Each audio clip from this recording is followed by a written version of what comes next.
Hello everyone, I'm Christine and this is Christine Says a Lot. Welcome. Today I'm going to be continuing in my mini tutorial series, Sewing the Teagan Dress by Violette Field Threads. I'm sewing this dress for the charitable project Project Dress a Girl 2022, which is being run by Maddie of Maddie Sews. She's on YouTube as Maddie Sews, on Instagram as Maddie Sews for Curves. I will be linking her information below in case you would like to participate in this project. It is a very worthy cause, sewing dresses for impoverished girls around the world. I'm sewing the Teagan in this cotton lawn. This is a Robert Kaufman print and it's purple, it's fun, it's colorful. I am sewing this in purple as an entry for Michelle from Michelle Sews Again challenge, Sew Purple to End ALZ 22, where Michelle is trying to raise awareness for Alzheimer's and raise awareness for Alzheimer's research. I'm going to link Michelle's information down below. There are prizes with the challenge, but it's a very worthwhile cause. So let me show you where we are so far. The two previous tutorials have been on adding the elastic casing in the back bodice of the dress. This will give a little shaping to the dress. Let me show you. Let me shake it out a little bit. There you go. And I have attached the raglan sleeves using French seams. I also, while this is open, created a memory crease for hemming the sleeves. So much easier to do this on the flat than when it's sewn together. Much easier this way. When I go to sew this side seam, I will just unfurl this end and sew it up, but it's such a strong memory crease, it will fold back easy peasy and make for an easy hem. So our next step is what we're going to go over today. We're going to go over binding a keyhole opening, and we're going to add neck binding and ties to this dress. For Project Dress a Girl, we are supposed to have either no closures or the only closure be a fabric tie closure, so no zippers and no buttons. This dress normally would close at the keyhole back with a little loop and a button. We're not going to do that. We're going to follow the guidelines for Project Dress a Girl so that they can actually use the dress. And it's a very simple matter of just extending our neckband long so that we can use it as ties for the back. So let me bring the camera down so I can show you how we're going to do this keyhole opening. I've turned my dress so the back is facing me. This is the back of the bodice. Now I have already cut into this. But basically what I did was I took my pattern piece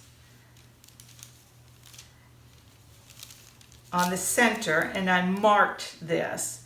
I marked my pattern piece before I attached the sleeves, right after I cut it out. And this notch is telling me how far down the center line to cut. So I simply cut a slit down the center, and this is where I'm going to attach my bias tape. So let me turn this inside out, because this is how we're going to be working on this. Again, this is the back, this is the front, these are my sleeves. So the pattern will give you the length to cut your bias strip. For the size 6, I believe it was 1 inch wide by 8.5 inches, and you do need to cut this on the bias so that you can work around. It must be cut on the bias. Let me show you on this little bit of extra bias tape here. The bias tape is really easy to make. I'm going to link a couple of tutorials for making your own bias tape. Madi has a great one for continuous bias tape. If you have to make a lot, it's a good way to make a lot with a little bit of fabric. And then I'm going to include one. Dana Willard from Made Every Day has a great one for making and joining bias tape. So this is the 1-inch piece. The first thing I did was I put wrong sides together and folded it in half, gave it a press. Then I took each of those halves, folded them in towards the middle. So these edges, folded in towards the middle, and then fold them together and ironed them. And this gives me double fold bias tape. So this is the piece that I've cut out for the back, for the keyhole opening. And I am going to be lining up the raw edge of my tape.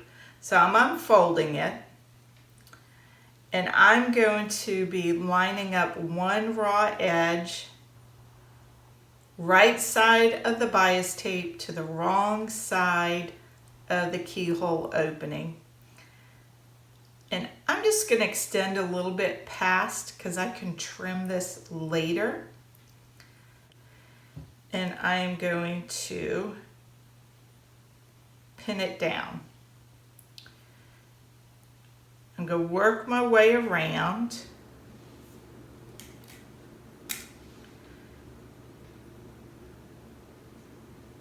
Pinning the right side of the bias tape to the wrong side of the back at the keyhole opening. I'm going to go all the way around, and what I'm going to do, get this so you can see it, is I'm going to open up the back and straighten it the best that I can without stretching it. And I'm going to pin this along that edge. So I'm going to continue pinning, and I'll meet you back here. Okay, I have finished pinning. This is what it looks on the back side of the dress. This is what it looks like on this side. And I am going to go over to the sewing machine, and I'm going to sew this down following the fold line of the first fold line. And that should be 1/4 inch.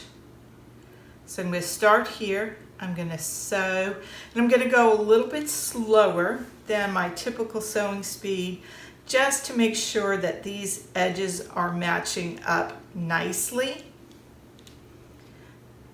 I'm going to sew this on, and I'll meet you back here.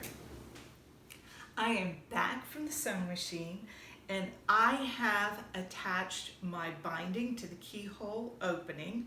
As you recall, I attached it with the right side of the binding touching the wrong side of my bodice back at the keyhole opening.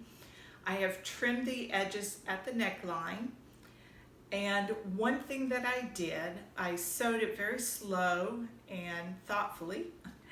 I did check at the bottom of the keyhole opening that I caught all of the fabric at that bottom point. If there's anything that might be a little bit dodgy, that could be the point. So go slow. If you find you miss it, unpick and try again. I find that the stiletto really helps when you get to those tiny parts, because I can slow down, I can push the fabric over, hold it with the stiletto right up to the point where it goes under the needle, and it makes it much easier. So I liked how it looked. I have it sewed on, and I'm going to insert over here a close-up photo of the bias binding attached. And I have the stiletto pointing to the seam line for you so that it's easier to see in a close-up. And I clipped about every ½ inch or so along the seam that I just sewed, being very careful not to clip any of these stitches. So staying well away from there.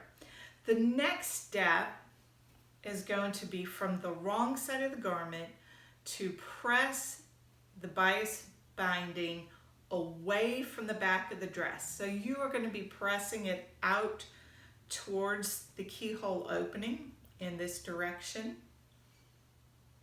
And that will give it a nice crisp finish. After we press the binding away from the back, get a nice crisp press, we're going to fold the bias binding over to enclose the keyhole. Let me bring this up close so you can see.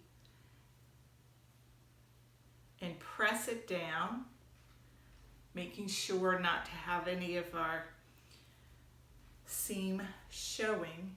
And this is the folded edge right here, and I'm going to stitch that down. And it's going to give us a nice, neat finish. So the inside of the dress will be finished nicely, and outside will be really nice and neat.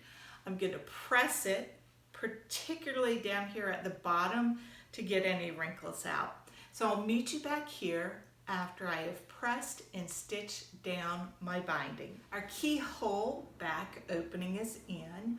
This is the right side of the fabric, and it looks equally nice on the inside.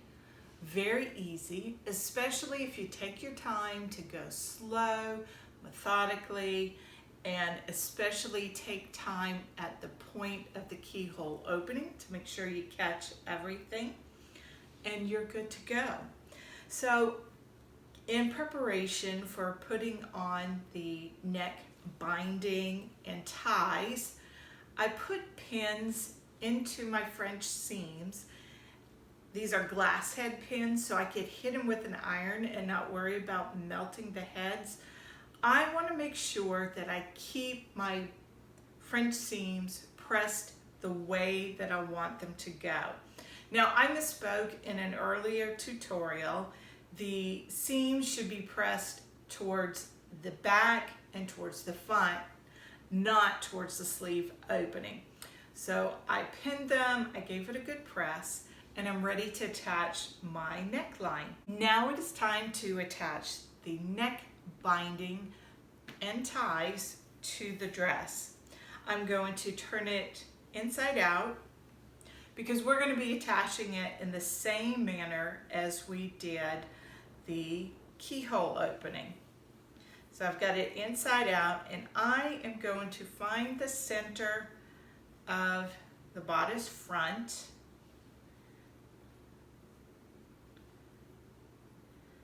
And I'm going to put a pin in it. So I'm going to start from the center front. I'm going to take my neck binding, find the center of that. Again, I know this is way longer than what I'm going to need, so I'm not too concerned about being absolutely precise. And I'm going to line this top edge of my binding with the top edge of my neckline, and I'm going to pin it in place. I'm going to work my way around the neckline, pinning this in place, and then I am going to sew on the fold, just the same as I did on the keyhole opening. I'm going to pin this in place, and then I'm going to show you what it looks like. All right, I have it all pinned. Wrong side of the fabric with the right side of the binding touching. I lined it along the edge, and I took real care to make sure that I was nice and even at the top. And I'm going to go sew this on my machine, and just like with the keyhole opening, I'm going to clip into the seam, being careful not to cut my stitches, and I'll meet you back here. I'm back from my sewing machine, and I have sewn the neck binding on. I've done the first pass where I sewed the right side of the binding to the wrong side.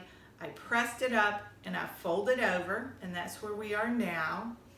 I'm going to complete this the same way I did the keyhole opening, but the difference is with this, my binding extends and becomes my strap.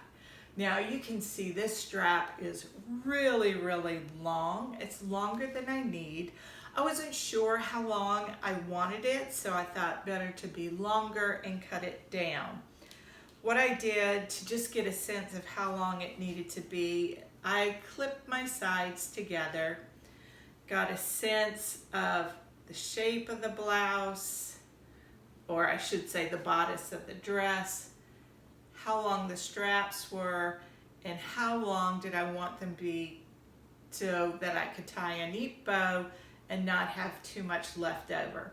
So I'm going to cut these straps down to where they are 12 inches past the edge of my keyhole opening, and I'm going to finish the ends. And how I'm going to finish the ends, let me show you on this piece of bias binding. I'm going to open it up, and then I'm just going to turn it under by about 1/2 inch, and then I'm going to bring the edges back together and make sure it's nice and neat, that I don't have any little bits of fabric hanging out, and I'm going to sew it shut. So I'll have a neat end here and a neat end along the other side. I'm going to go back to the sewing machine. I'm going to finish top stitching down the neckband and the straps, cut them down to size, fold over the edge, and I'll meet you back here and show you what it looks like. I have completed my neckband.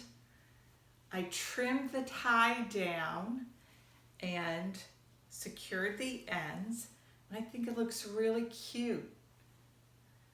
Got a few loose threads to clip.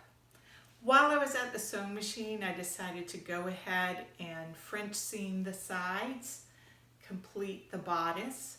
All I have left to do is to hem my sleeves, and since I did the memory fold, look at that. It just wants to be in the correct place. I will sew them down, and the bodice part will be done. The next step is I'm going to add pockets, but I'm going to show you where I'm going to add the pockets in the side seam for the Teagan dress, and we're pretty close to being finished with this dress. If you enjoyed this video and found it helpful, I would really appreciate it if you would give the video a like, let me know in the comments, and subscribe. I will see you next time for pockets.